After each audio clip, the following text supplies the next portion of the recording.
En RTVC, conversemos de actualidad. Hola, es un gusto saludarlos nuevamente. De los muchos frentes que se han abierto para la discusión sobre el proceso de paz, hubo uno que llamó la atención recientemente y es la posición de los militares retirados reunidos en Acori, en el sentido de que la justicia transicional podría ser definitivamente el mejor camino para resolver la situación jurídica de más de 20.000 miembros de la fuerza pública que están procesados. El general Jaime Ruiz es el presidente de Acore y es quien ha defendido esta tesis y las anteriores sobre el tema y sobre el tratamiento que tendrán los militares en este proceso jurídico. General, bienvenido. Gracias, Darío, y buenas noches y cordial saludo para todos. Bueno, general, ¿qué lo lleva a concluir a Acore que es la justicia transicional el mejor camino cuando hay sectores políticos incluso que se consideran afines a la reserva que están en contra de eso? Bueno, es una alternativa, y es una alternativa que se ha venido estudiando, no de ahora, de tiempo atrás, desde el momento mismo en que se anunció este mecanismo como la forma como se podía tratar la parte jurídica, la parte penal dentro del proceso de negociaciones que se da en La Habana para los miembros de esta organización terrorista, para las FARC. En esa época el gobierno anunció una opción aplicable de carácter similar para miembros de la fuerza pública. Sobre este tema, la discusión ha sido básicamente en relación con lo que es la seguridad jurídica. En este momento, el sistema que se nos aplica a miembros de la fuerza pública en materia penal no es una garantía. Las cifras son escalofriantes. En los últimos 8 años, a raíz del convenio que se dio en el gobierno anterior entre el ministro Ospina y el fiscal Iguarán, se perdió la legitimidad y la aplicabilidad del fuero penal militar. Todo lo procesa la justicia ordinaria. El año pasado teníamos 15.000 hombres en estas circunstancias. En este momento estamos ya cerca de los 20.000. Entonces, eso afecta gravemente la moral de una institución. No se puede ir al combate con esa inseguridad de que por cualquier circunstancia que se pueda dar dentro de las mismas condiciones que se den en un momento en la zona de operaciones, se genera una conducta de carácter punible por razón de ese conflicto, entonces termina no solamente en la cárcel, o ha expuesto también su vida y pierde también su libertad. Es decir, esto es sumamente grave. Entonces, ¿qué pasó? Nosotros tenemos 18 asociaciones en una mesa de trabajo que llevamos más de 3 años discutiendo estos temas que tienen relación con este conflicto armado, porque nos interesa. ¿Por qué nos interesa? Porque lo hemos vivido. Los de mi generación, en los últimos 60 años, fuimos partícipes, directos, actores, frente a la agresión y la amenaza de estos grupos armados ilegales, desde la época de las cuadrillas de bandoleros, sí, en los años 60, después los grupos estos que se organizaron, FARC, ELN, EPL. A las FARC las conocimos recién nacidas en el año 64, las hemos venido enfrentando. Al principio era el brazo armado del Partido Comunista, tenía una ideología, una plataforma política, después la perdieron porque ahora están inmersas en el negocio del narcotráfico y la minería ilegal, pero ahí están. Bueno, ese es otro tema. Pero ¿qué pasa con nuestra gente entonces?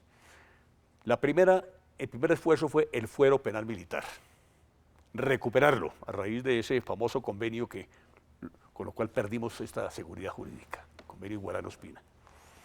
Hubo unos proyectos que se dieron en el año 2012, fracasó el proyecto, lo hundieron sectores de la extrema izquierda aquí en el país y vino un segundo proyecto. El segundo proyecto entonces ya contempló que era el derecho internacional humanitario, con todo su protocolo y conductas punibles, el que sería aplicado a los miembros de la fuerza pública, porque es el derecho a la guerra, y eso también fue demandado, Entonces hubo intervención, que sería la justicia ordinaria otra vez, y la justicia penal militar. Entonces ahí veíamos la coalición de competencias. Eso es lo que acaba de ratificar la Corte. Sí, pero entonces mire cómo lo ratificó, no en favor, sino en contra. Había una presión muy grande de todas estas organizaciones ONGs, en el sentido de que a los militares hay que seguirlos juzgando por violación de los derechos humanos. Ese es el gran problema. Hay que seguirlos juzgando y los pueden juzgar la justicia ordinaria y la penal militar. Claro, nos metieron ahí, eso es lo que está anunciado, ya no es el derecho internacional, sino también los derechos humanos. O sea, quedamos peor que antes. ¿Por qué razón general a usted entonces a ustedes les daría más seguridad la justicia transicional cuando en este momento hay sectores que consideran que esto es un Frankenstein, que esto no tiene ni pies ni cabeza, que podría caerse? Bueno, entonces descartada la posibilidad del fuero penal militar, que es que la justicia penal es nuestros jueces naturales, esto no se ha inventado aquí por nosotros, eso se da en todos los países democráticos donde se tiene que enfrentar un conflicto armado, ¿no? La justicia penal militar debe prevalecer. Bueno, en fin, eso es tema para discutir también de manera larga y prolongada. Entonces, en este momento, ¿no?, hay otra alternativa. Surge esta, justicia transicional. Lo único que nosotros exigimos que sea de una manera realmente diferenciada. No solamente sobre el concepto de que somos los portadores legítimos de las armas de la República y quienes actualmente, con quienes se negocian en La Habana, son una organización criminal que el solo hecho de pertenecer a esa organización ya se colocan al margen de la ley. Eso está perfectamente claro, pero no es lo suficiente, ¿no? Lo importante es que se los juzgue de manera distinta, no en el mismo saco, en salas diferentes, con jueces diferentes, ¿no? Porque no nos daría ninguna garantía si eso no se hace así. Pero siguiendo las mismas condiciones de confesar completamente la verdad para obtener así el beneficio, y de si no se confiesa la verdad completa, el beneficio es intermedio, y si definitivamente no confiesan, pues se someten a una pena máxima. Bueno, hay unos protocolos ya establecidos, que son los 75 puntos negociados para las FARC y para agentes del Estado. Esos protocolos son los que van a prevalecer. Ahora, ¿su aplicación qué? Nos interesan son los mecanismos, que sean los mismos mecanismos de manera equilibrada, ¿no?, para que en las condiciones que pedimos de diferenciación sean los que saben aplicar. Sí, claro, hay un procedimiento y hay un primer paso también preocupante y muy peligroso, que son las comisiones de la verdad, ¿no?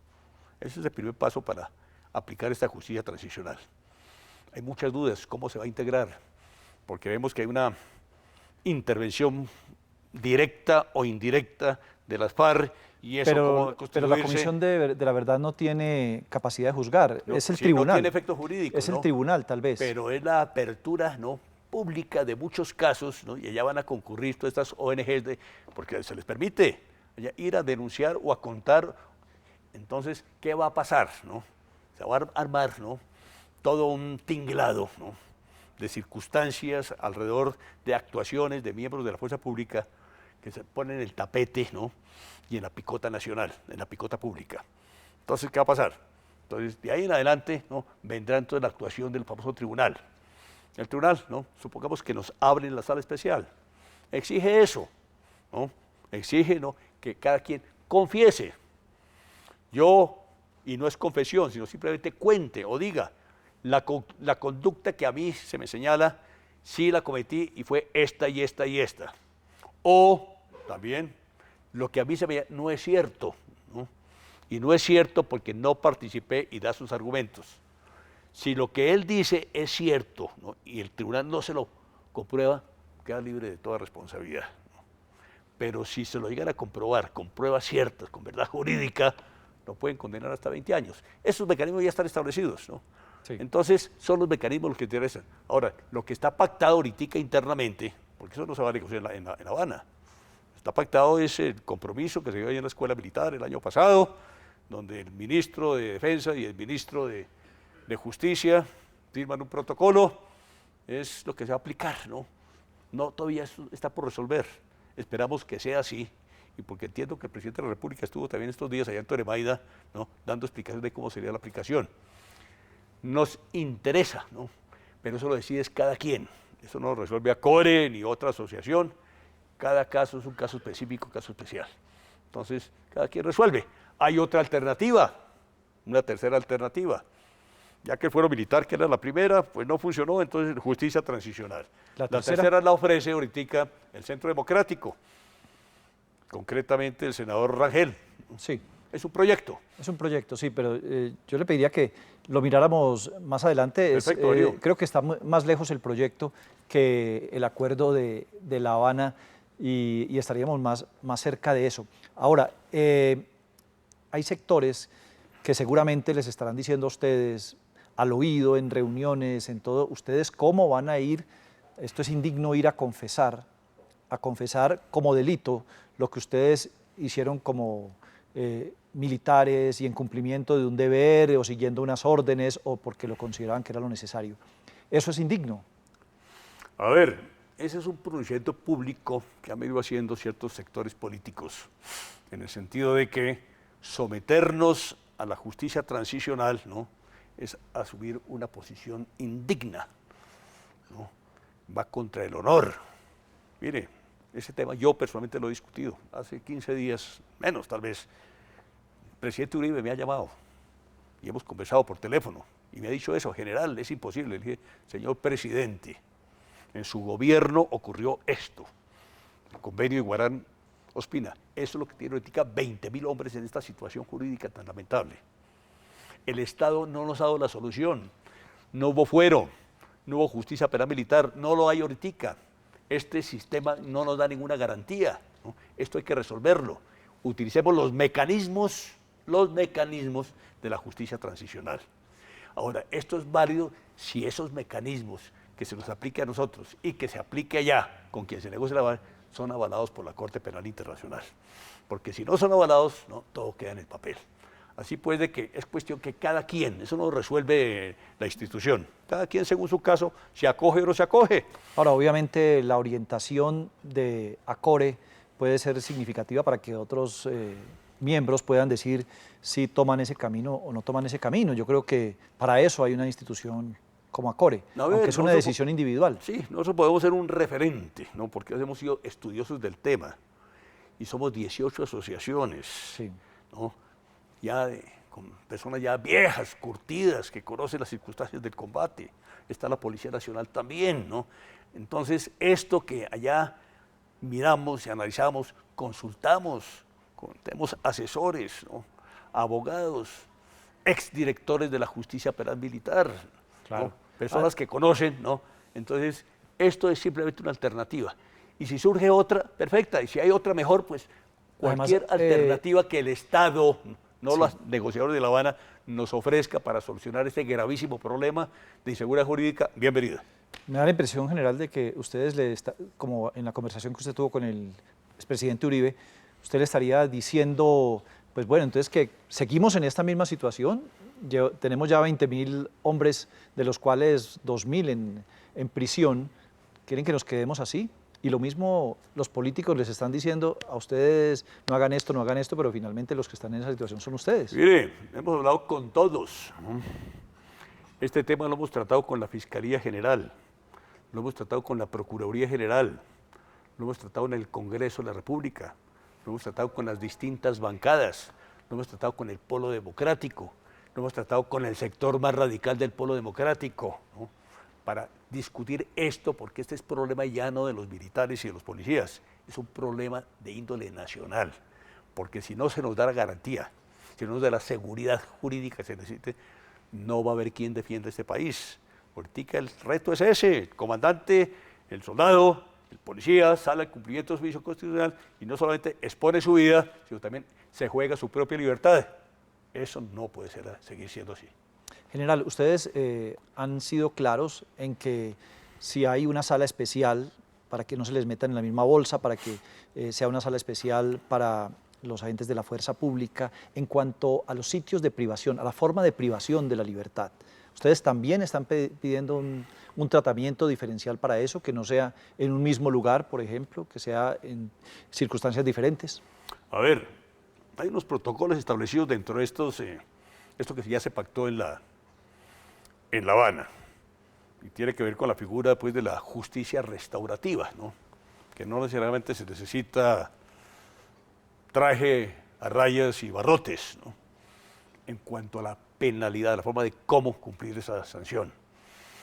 Si a los señores de las FARC, ¿no?, los ponen a construir puentes, ¿no?, a los militares y policías no los pueden tener encarcelados, ¿no?, así sea un sitio muy especial, un centro de reclusión, hay que buscar, ¿no?, también figuras similares.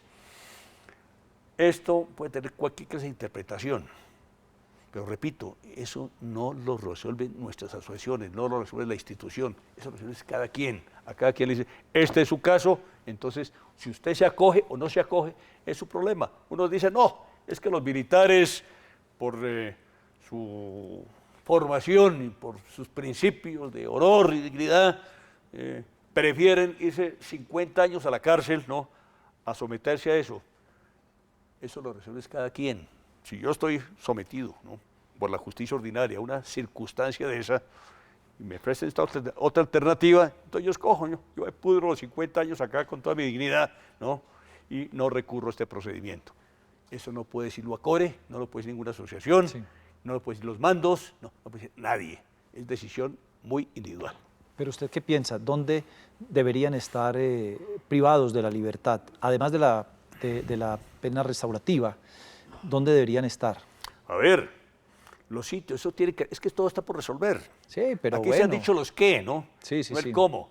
Entonces, pena restaurativa. Entonces, ¿cuál es el concepto que dicen los entendidos sobre el tema? La pena debe estar orientada a restaurar el daño causado, ¿no?, a la comunidad, ¿no?, o a las víctimas, porque es que aquí el eje central de toda esta cosa son las víctimas, ¿no? Sí. Todo está alrededor de las víctimas. Entonces, pues si los señores están construyendo puentes, entonces, no sé, a mí no se me ocurre, ¿no? ¿Qué puede hacer uno? Le dicen, ¿cómo va a restaurar usted responsable? Bueno, yo soy responsable, asumo una responsabilidad, sí, un falso positivo, yo cometí errores, tengo que restaurar. Entonces me tiene que dar, el Estado es que me tiene que dar la gama, no es lo que yo quiera.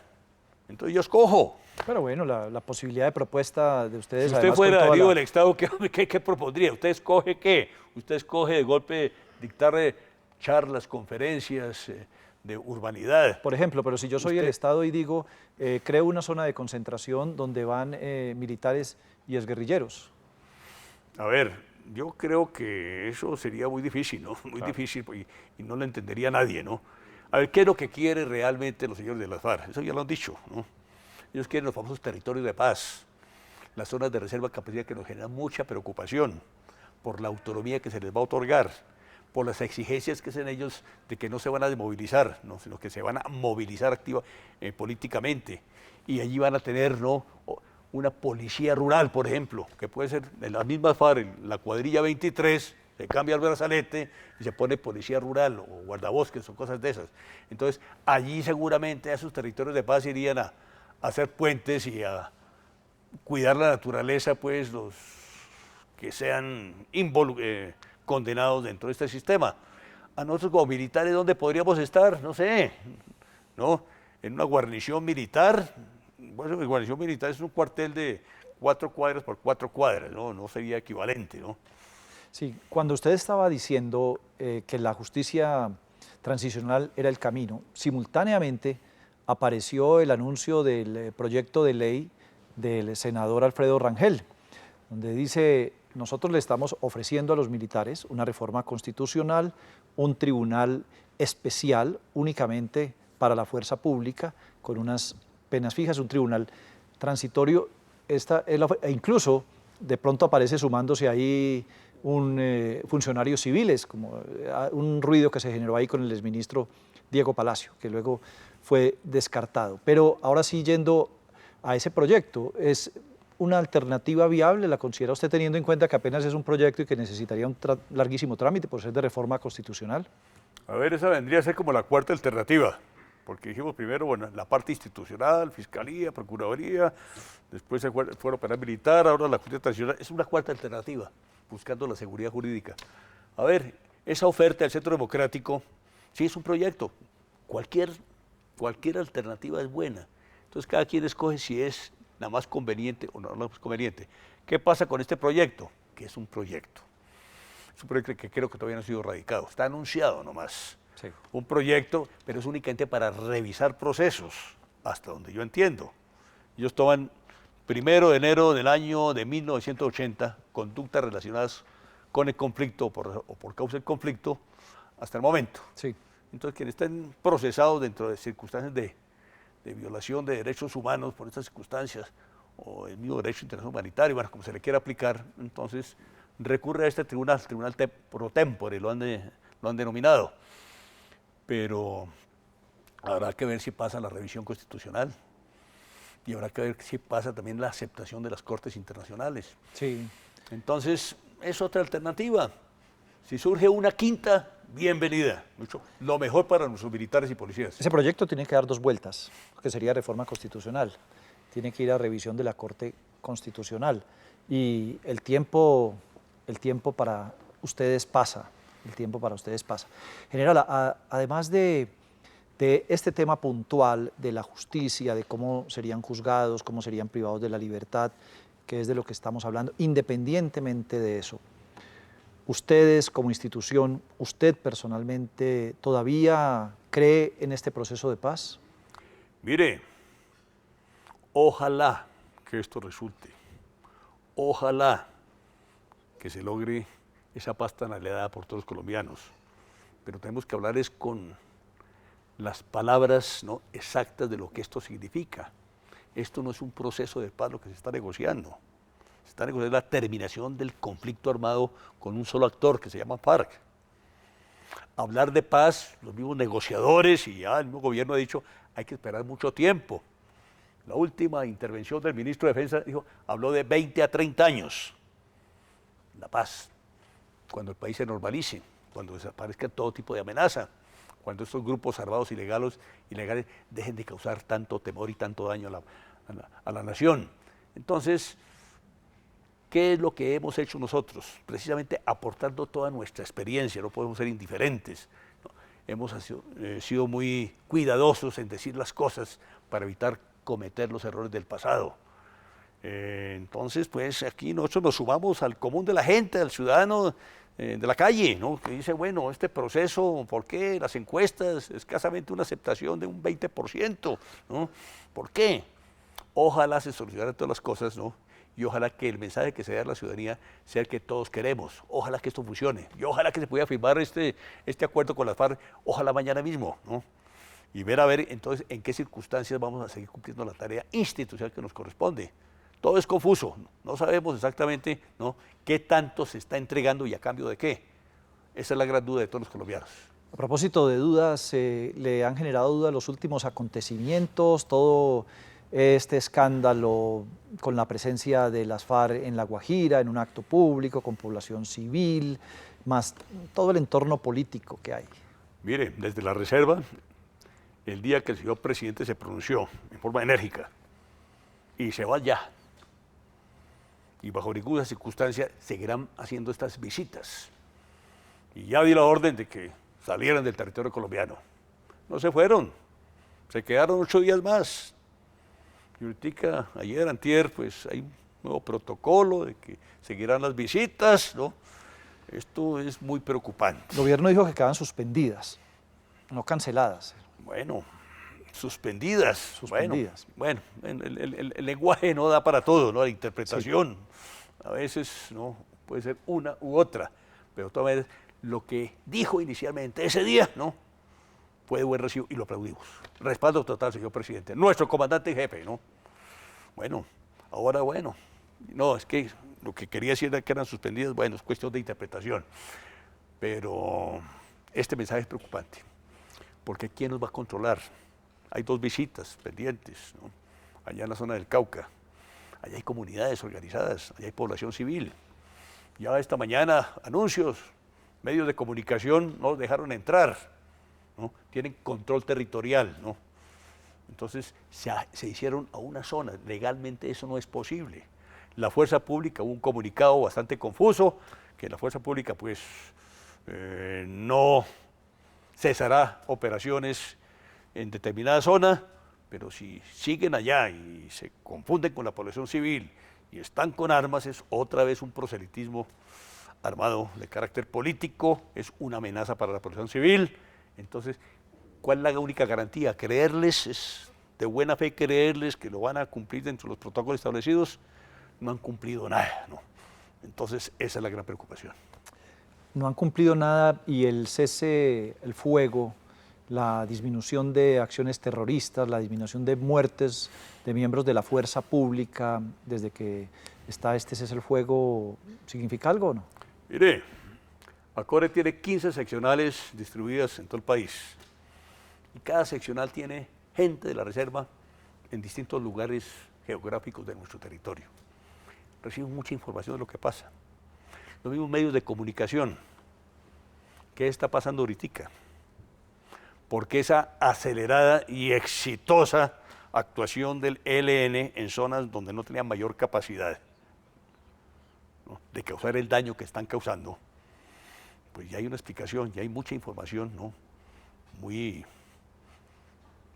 precisa, ¿no?, de que las FARC en determinadas zonas, ¿no?, en alianza con el ELN, ¿no?, están actuando como si fueran ELN.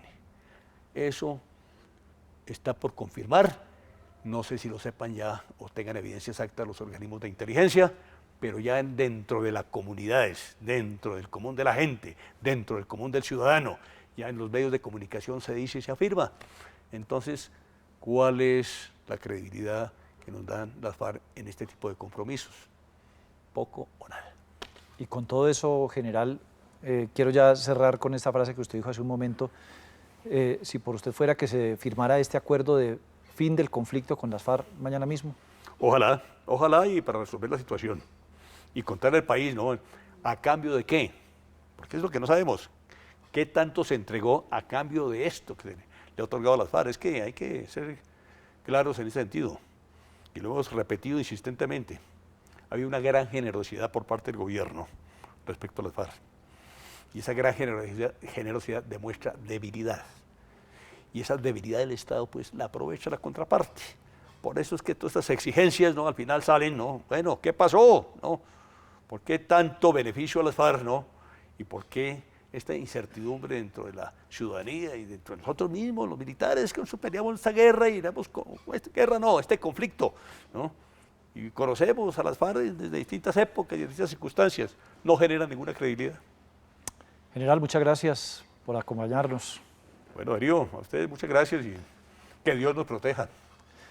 Bueno, y a ustedes también, muchas gracias. Hemos escuchado al general Jaime Ruiz, presidente de la Asociación Colombiana de Oficiales en Retiro, ACORE. Su visión sobre el proceso de La Habana, la perspectiva para los miembros de la fuerza pública dentro de los acuerdos de justicia.